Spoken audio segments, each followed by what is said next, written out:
Du côté du Fonds d'appui à la presse privée, les attentions sont tournées vers les innovations apportées dans l'octroi des subventions et crédits à la presse privée. Cet accompagnement de l'État trouve son fondement dans la volonté de garantir des conditions favorables à la mission de service public rendue par les organes de presse privée. Alors, quelles sont ces innovations et quelles sont les raisons de leur institution? Toutes les réponses ont été apportées par le Fonds d'appui à la presse privée qui était face aux journalistes Amadou Ilboudo et Estelle Judith Assoba.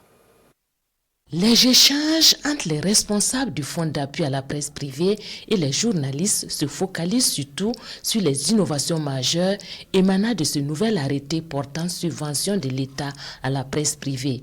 Au nombre des innovations, l'arrêté en compte une vingtaine. Il faut désormais compter sur l'organe d'autorégulation des médias, l'OBM, l'Observatoire burkinabé des médias. Il fait son entrée au niveau des membres statutaires de la Commission indépendante de répartition de la subvention. L'arrivée de la Société burkinabé de télédiffusion et la limitation à 3 du nombre de personnes de ressources dans la Commission indépendante de répartition de la subvention, contrairement à l'arrêté précédent où aucune limite n'est précisée. L'entreprise de presse audiovisuelle, pour bénéficier de la part égalitaire de la subvention, a aussi l'obligation de fournir une attestation de situation fiscale en cours de validité, une attestation de situation cotisante en cours de validité et une attestation de non-redevabilité à la SBT en cours de validité.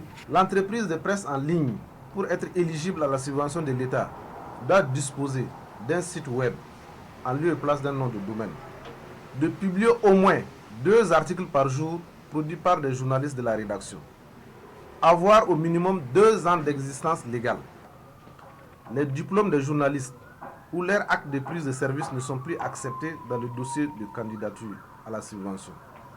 Seules les copies de la carte de presse pour les journalistes et une copie de laissez-passer pour les techniciens seront désormais acceptées. Autre volet qui retiennent l'attention des hommes des médias, ce sont les critères d'éligibilité à la subvention et les crédits octroyés.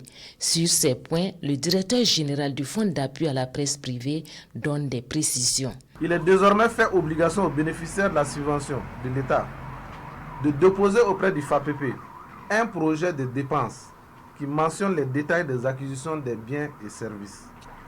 Une réduction du délai de grâce pour justifier la subvention. Ça passe de 12 à 6 mois. La subvention non justifiée est désormais remboursable. Le délai prescrit pour le remboursement de la subvention en cas d'utilisation non conforme ou de non-dépôt de rapport financier dans les délais prescrits passe de 12 à 6 mois.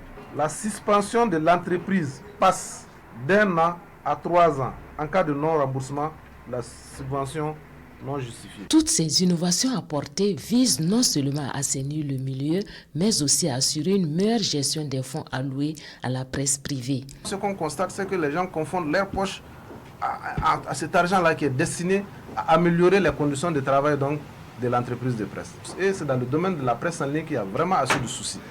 Chacun prend une presse en ligne, c'est comme une stratégie de lutte contre sa propre pauvreté. Et en ce moment, on ne s'en sort pas. Étant donné que nous sommes dans un contexte aujourd'hui sécuritaire difficile, étant donné que tous les efforts sont déployés vers l'effort de paix, il n'est pas question qu'on prenne de l'argent du contribuable donc pour le remettre à des plaisantins. Il faut qu'on essaie vraiment de mettre de l'ordre un peu dans la corporation et dans l'organisation et la gestion donc, de cette subvention. Pour une meilleure appropriation du contenu de ce nouvel arrêté, des ateliers de sensibilisation des acteurs de médias privés sont prévus à Bobo-Dioulasso pour les médias relevant du Grand Ouest, à Tenkodogo pour les médias de la zone de l'Est et à Ouagadougou pour tous les autres médias.